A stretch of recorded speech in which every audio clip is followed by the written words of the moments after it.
there are lots of different species in the Pleiades, and we reside in many different dimensions. So it's not that we're just ninth dimensional or fifth dimensional, but there are varying games being played out in the Pleiades in different dimensions.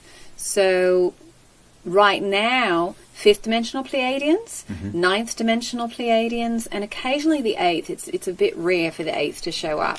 They're observing, but they're standing back.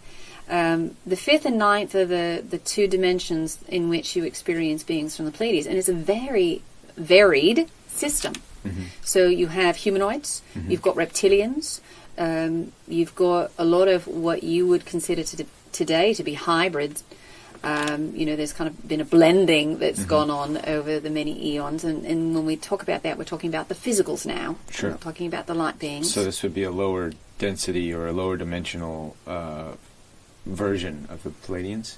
Well, we would say fifth dimensional Pleiadians. Okay. And as we said, sometimes it's about humanoids, sometimes it's about reptilians, and then sometimes you'll have interspecies breeding. All right. There's some AI in the Pleiades. And, we've mentioned the artificial intelligence several times, and part of the reason that we're doing that is because this is a bigger issue, especially when it comes to persecution and the right to have your opinion and to have your existence challenged. A lot of those issues are coming up for humanity again, and that was a big AI issue. So... Yeah, I just recently rewatched this movie called Cloud Atlas, which addresses... one of the key themes in the movie was reincarnation, but then, or multiple lives in simultaneous times, but then this idea of AI or and the rights that are given to that artificially created species. So, these are themes in our science fiction in the current world. So yes, and it's also a big trauma that is still there that is looking for integration, and so you're trying to play it out on a smaller scale. Right. A lot of the struggle and strife with the AIs started in Lyra, and they were forced out into another galaxy. Many of them are now in the Andromedan galaxy. So we just wanted to mention it. Some of that energy is in the Pleiades at the fifth dimensional level. There are also bird people, if you will, that exist in the Pleiades, and those groups, that species has visited your planet before. Interesting. Right. About 20,000 years ago, there was a much greater presence and concentration of those species energy here on the planet. And all these different species, I guess my mind's being blown today because we all have these images of, Pleiadians look like this, Greys look, or Zetas look like this, and it's great. Thank you for clarifying that there's within the Pleiades system there's all these different creatures and forms. So thank you for sharing that. Well, we just want to say one other thing here. Think about it this way. We mentioned that Earth has genetic material from thousands of worlds. So think about all the variations of species that exist on your planet. And many of those have what you would consider to be a higher representation, a more intelligent species, sure. All right, a conscious species. Right. It's just kind of, they've taken a secondary role, if you will, on this planet for now, but that information is being donated to the collective consciousness because those beings are represented. So all of that history, spiders, for example, the spiders in other sectors of the galaxy are quite intelligent, they're highly organized, and they're quite aggressive. And, you've had wars with the spiders and the fairies, and they have taken over many different planets. They're very conquering. And this still shows up in the collective psyche. Many of you have huge fear of spiders. And if you think about it from a logical standpoint, For the most part, most of them are not poisonous, and they're very, very tiny. Right. And yet your fears around them are very, very large. Right. It's because this information is stored in the collective record. Interesting. Yeah. More so than, some other, there's even nastier-looking insects that we, beetles and things like that we're not afraid of. Yes. Yes. Interesting.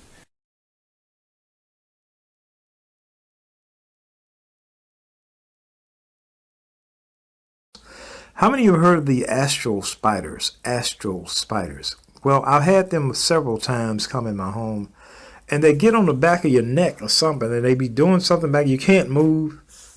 You can't move, and they back there. It feels like they're licking or something back there. I don't know what they're doing. They say, some people say they are actually extracting your energy. Okay.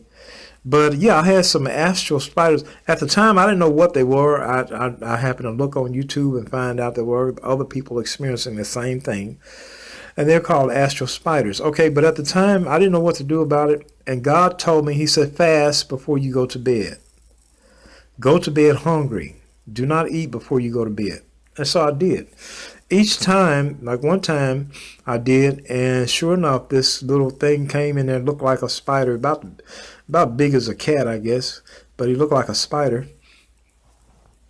And I caught him. I beat the mess out of him. I tore him apart, just pulled his legs apart like a crab, looked like a crab or a spider or something. And I just tore his legs apart. Okay, it's important that you fast, consecrate, get away from the TV. Get away from TV. Don't listen to all that dirty rap music, all that junk. Okay? Sanctify your ears. Sanctify your eyes. Okay? Set your eyes apart.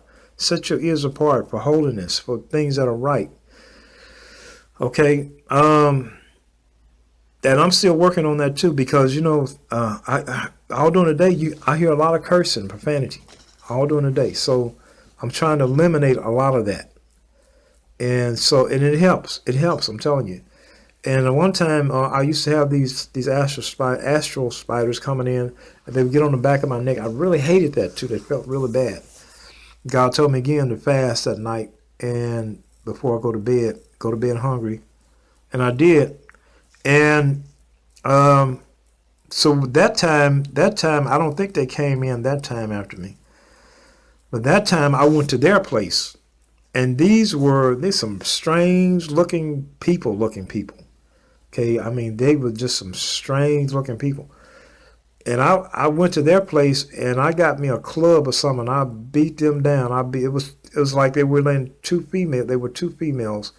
I know this might sound strange to some people, but for those of you who experience this type of stuff, you experience succubus and incubus and all these spirits in the astral realm. This doesn't sound strange to you. You know what I'm talking about. But I got me a club and I went into their house. I went into her house and she looked like a little girl, probably a teenage girl, young teenage girl. But she was a devil. Okay, she was an evil spirit. And she would take on this form of like an astral spider and come there and actually sap my energy from me or something while I'm asleep.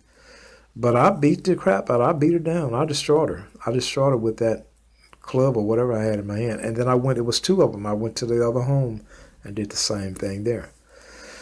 So fasting helps. Fasting helps. God just allowed me to see how fasting helps in the spirit.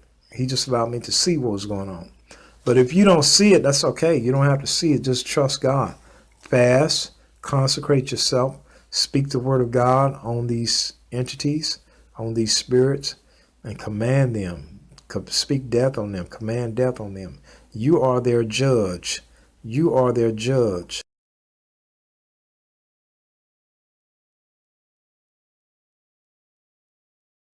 So, the dream I'd like to get into was, at first, there were people who gave me a spider in my hand, and they were giving other people animals, and these animals were not normal. These animals were talking to us. Just as a human being would talk, they would talk. Now, personally, I do not like spiders, okay? So, when the spider was in my hand, I looked in its ugly eyes. I threw, and it talked to me. I don't, recall what it said, but I threw that spider across the room, and I looked at those people and I said, hey, this is not normal. These animals talking like human beings. This is not normal. Well, when I did that, I remember I was laying in a bed, and this enormous, it turned out that kind of like that spider that I had in my hand was a demonic spirit. And it started to try to attack me. Now listen, this is important. From behind where my neck is, it tried to bite my neck. When it tried to bite me, it couldn't really succeed in that. So instead of biting me, it tried to wrap me up just like a real spider in like a cocoon so it could have me as a meal later. But I began to shake, and I literally shook myself out of that dream. And it was terrifying. But the Lord told me to tell you that the enemy's next move, okay, to get you distracted, to get you diverted, to get you away from your assignment, to get you away from your mission, to pull you further away from God, his next move is he's sending spiders into your life. And you say, well, what is spiders? I'm going to tell you what spiders are. You need to think about it. It's a very beautiful revelation the Lord gave. I mean, if I couldn't tell you this had the Lord God, the Holy Spirit, not tell me. Just like in the book of Daniel, Daniel would say, I see this. Or, a prophet of God would say, I see this. But he'd have to ask the Lord, what is it? Or the Lord would ask him, what is it? And he would say, I don't know. So the Lord has to give us revelation. Amen. So the Lord gave me this revelations about the spiders being sent in your life by the enemy to pull you away from your mission and your destiny from God. Spiders are people that are sneaky. They are friendly at first. And behind your back, they're trying to suck the life out of you. They're trying to wrap you up and have you for a meal later. Well, what do you mean? What do spiders do? When they wrap up their meal, they save it for later, and they literally drink it dry. They drink the blood. And the Lord was saying, these spiders are sent to drain you of the power of the Holy Spirit that I have sent to you.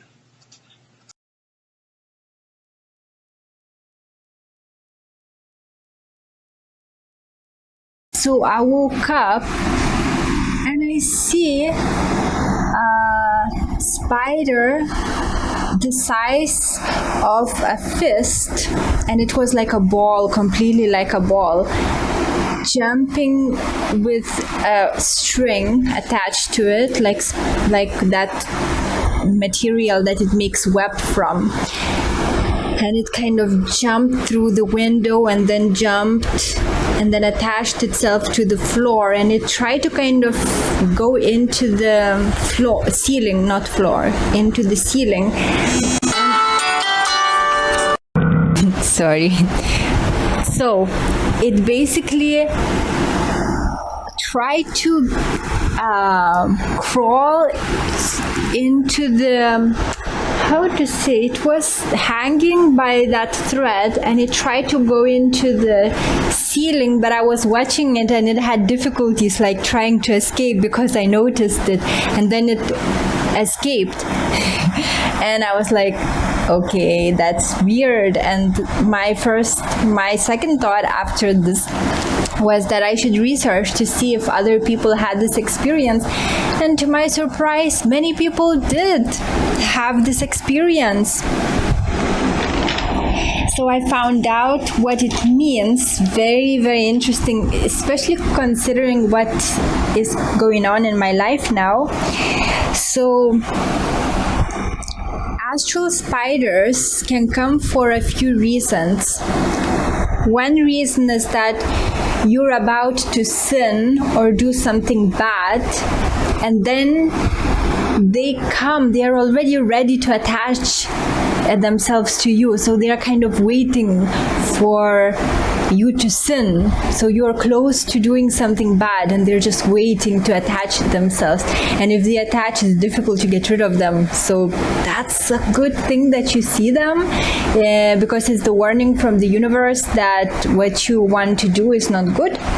Another reason which applies to me is that some person is entering your life which is not good, who is not good. And I'm always going to one cafe in this place, and I'm going to stay here for maybe 1 week more, and then I'm going to go to this place where my boyfriend works, because it's less people then. It will be fewer people. So basically I always go to the same cafe, and the waiter always tries to talk to me. And yesterday and he's a little shy, but he really wants to talk. So yesterday he had the courage to approach me, and then he was asking, what are you doing, what kind of writing you do, and so forth. And basically it's the first time that he was engaging in such conversation, although before he tried to, but I never talk, so it was difficult for him. He couldn't maintain the conversation, but that time he was really trying. So there was a connection made because I was replying to him. And then straight after this, the next morning, I'm getting this warning that it's not a good person, that I should stay away. And I'm so blessed that the universe always warns me. I have very few friends, but I'm very happy about it, because I know that the friends that I have are good, and I can trust them, and they will help me out. And maybe that's the reason I have so few friends, because I'm spiritually sensitive, and if some bad person enters my life, I get bad dreams, I feel the energy of that person, or I get visions. So in this case, the universe warned me in a vision, and I believe that this is an entity from his own field, and since he made a connection with me, that entity can come closer to me.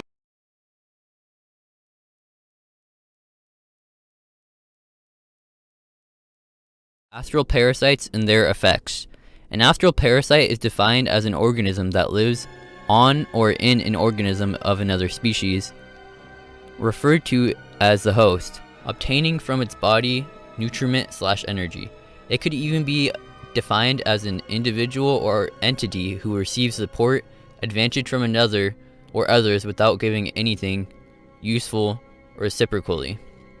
Just as various microorganisms attach themselves to us in dense physical reality, astral parasites behave in a very, very similar way.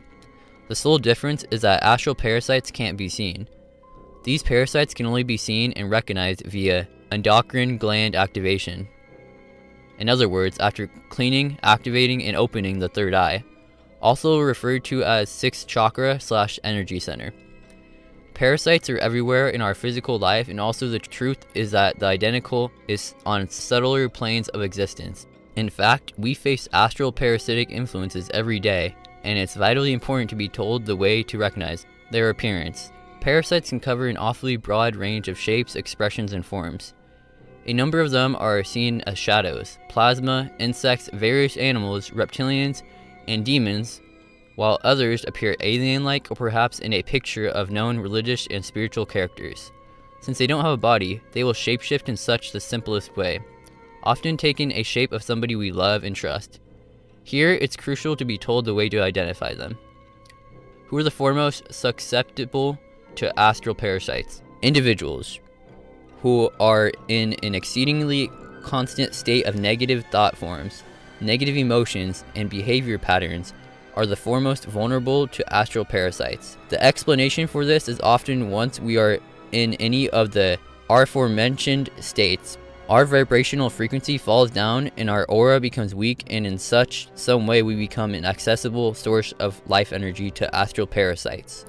So if we don't control our thoughts, emotions, and behavior, somebody else will control us. Another thing with having a weak aura, parasites can easier send negative thought projections into the mind of its target to influence or control the host. By sending some impulses via weak or damaged aura, They will make the host engage in aggressive behavior that truly attracted the parasites to start with. What happens on the larger scale? Imagine if parasites have control over many influential people within the world. Wouldn't it not be great to determine behind the scene a true picture? That, by the way, anyone can do who has activated and developed pineal gland/sixth chakra. Those who favor to sleep in fear, panic, are greedy and selfish, hateful, dictators, despots, warlike, or violent are the foremost desired by some parasites, entities roughly called demons. The aforementioned individuals are easy target for beings who contains an attempt to generate the energy of chaos and suffering, in order that they can harvest these energies and use for his or her own purpose.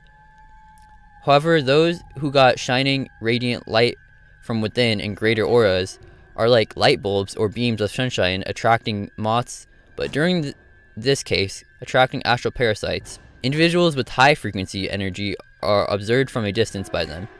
Astral beings will take every chance to make circumstances low vibrational in order so they can gain access to your energy field, where they might go after your life energy and possibly influence you. In this case, children, especially born after 2000, radiating like beams, are the foremost susceptible to parasites. Unfortunately, parents and sometimes teachers unconsciously create situations and circumstances that lower their vibrations and weaken aura. The other highly dangerous time when astral parasites can hold close your aura is astral projection. Astral projection or astral travel could be a term utilized in esotericism to explain an intentional or unintentional experience, OBE. When a soul or consciousness called an astral body that becomes independent from the body is capable of traveling throughout the universe. People astral travel intentionally, consciously during meditations, and unintentionally mostly in their dreams. But to be clear, not all dreams you astral travel. Dreams are yet one more way astral beings maliciously find access to our aura, which goes for both children and adults. However, children, especially younger ones, may find it difficult to recognize astral parasites, demons, and dreams, as they most frequently shapeshift into someone kids love and trust. It's often even their favorite toys or animals. I happened to witness a case in my experience, when a parasite tried to sneak into child's energy field during the dream, appearing as a talking banana with spikes and falling on the kid with an aim to harm him and obtain access to his space within the awake state. The kid literally cried from the fright and physical pain within the belly, where the herb hurt him with an oversized spike. That's how thin the gap is between dream state and reality.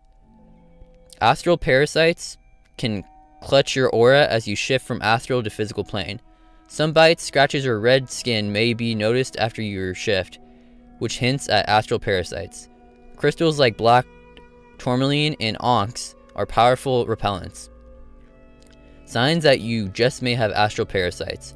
Below listed symptoms are often attributed to several conditions. Some of the conditions of having astral parasites are feeling fatigued within the morning and or during the day, irrespective of what quantity sleep or rest you'll be getting.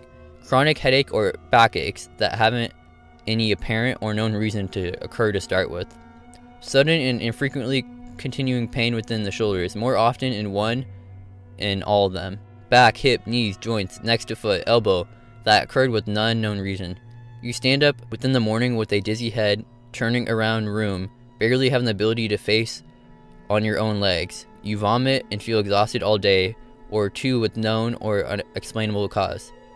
Abdominal discomfort and clinical pain. Strong desire to eat or drink foods that don't seem to be commonly or normally consumed, except pregnancy.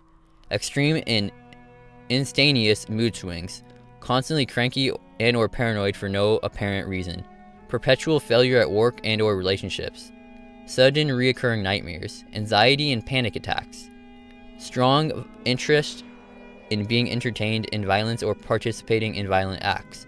Sudden and dramatic change in personality and voice.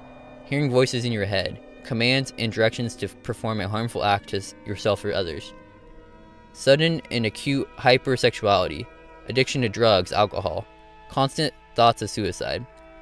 Deep astral parasite cleaning will be performed during regressive hypnotherapy. Those that practice meditations and have a full of life developed ductless gland most of the time can eliminate parasites themselves. I personally think, in most cases, it's necessary to possess a minimum of 1 regressive hypnotherapy session so a private is in a position to use other cleaning and protection tools afterwards.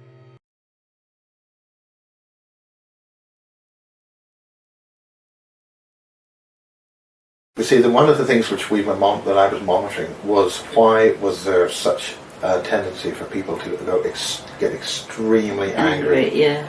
And I noticed during one of the early Christmas parties, just when Sky took over what became called Athena Court, which was a new building which had been built right outside Sky's initial 3 small buildings where it started. And there was a Christmas party going on, and I noticed a large creature in the sky. In the sky? It was up in the sky. It was like a massive type, extremely angry jellyfish type thing. This was an etheric life form, about 4 times the size of the main building. Huge. And at the time, Murdoch and the senior staff were standing in the party, and everybody was having a very good time. And I could see a large number, well, when I say large number, maybe half a dozen black shadow entities standing amongst and beside Murdoch's team and amongst the party. And this was on the forecourt, the whole forecourt of Athena Court. And I think this was probably around about 2000. No, it would have been a lot earlier than that. That building was brought online quite a long time ago. Anyway, the point was, it was when they used to hold Sky Christmas parties at the front of that building, which then became the headquarters of Sky TV. That was the main iconic big building, very nice. That's when Sam Chisholm was the managing director then, and he hated the opulence, and the building had lots of lovely marble, and that was all removed, taken out of the way to make Sky into a plain, not squandering and throwing money away, but the point is that cost a fortune to remove. So. Yeah. So the point was that I witnessed this. I, basically said, holy. Did anybody else see? The point was, it was noticed, and it was noticed by a team of people that I happen to know, and they lived in Essex, of way actually North Suffolk, and they actually were fully aware of what was going on.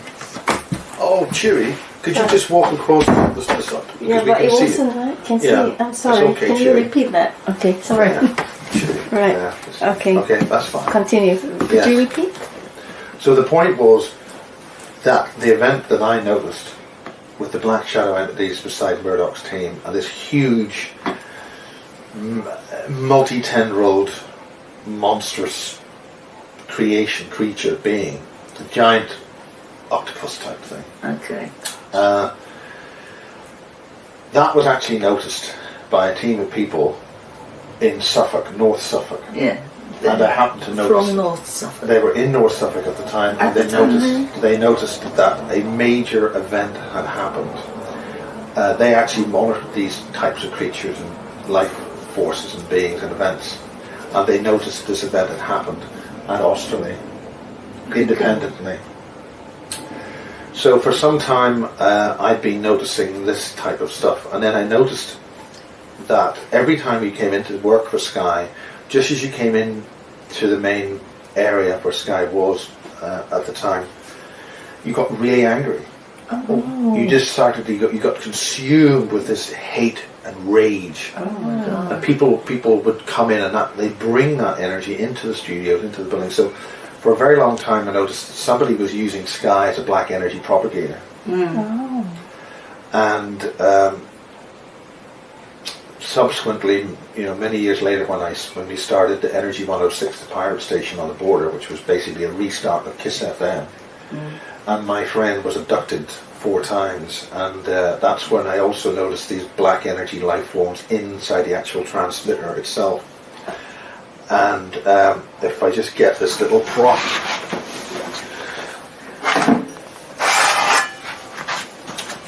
and this is the final output valve of the transmitter, and this has got 7,500 volts on it, and it's got forced air going through it, and this would, when there was a problem, I'd have to take the cabinet off, and for a few seconds, once you took that outer cabinet plate off. Yeah.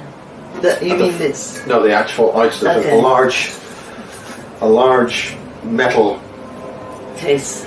Yeah. case covering, but Yeah. this is in a sealed unit because it's pressurized with air, and it's also keep the RF in. Okay. Once you take that off, there was a few seconds when you could see a huge, fuzzy, multi-leg creature on the valve.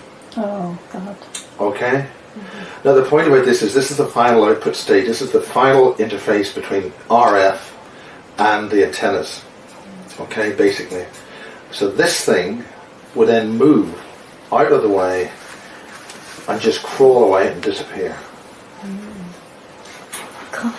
Now the point about this is I had no clue what this thing was.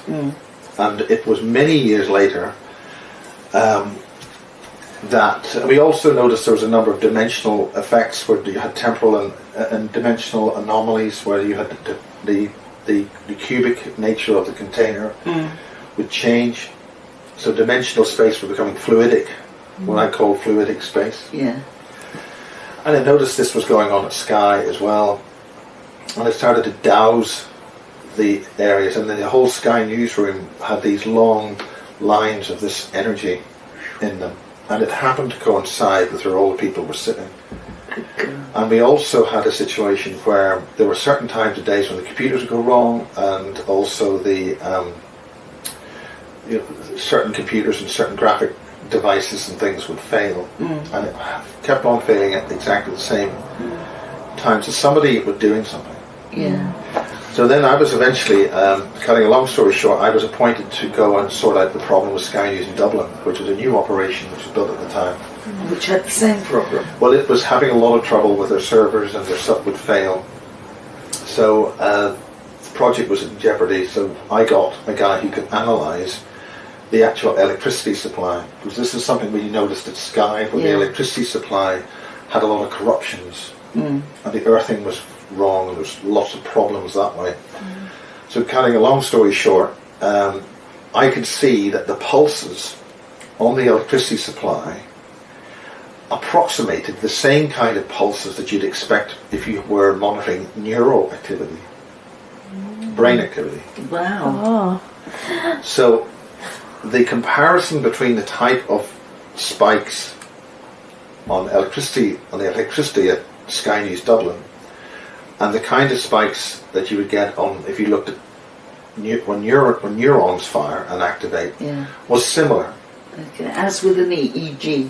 As with an EEG. Okay. So the point about this is that I then postulated that the electricity supply system was actually part of a neural net, an intelligent network like of nerves, and it was therefore these types of tendrilic creatures were perhaps some kind of neuron in free space, some kind of virtual space neuron. So the long tendrils that you're looking at were possibly in the same way as you look at a neuron in the brain. Yeah. Okay, there was a similarity there. Yeah. So what I felt was that the electricity supply system had been deliberately engineered as a form of early intelligence. Jump the next stage up, you then have the internet, and that behaves like a neural net, because we monitored that the computer systems would respond to thought.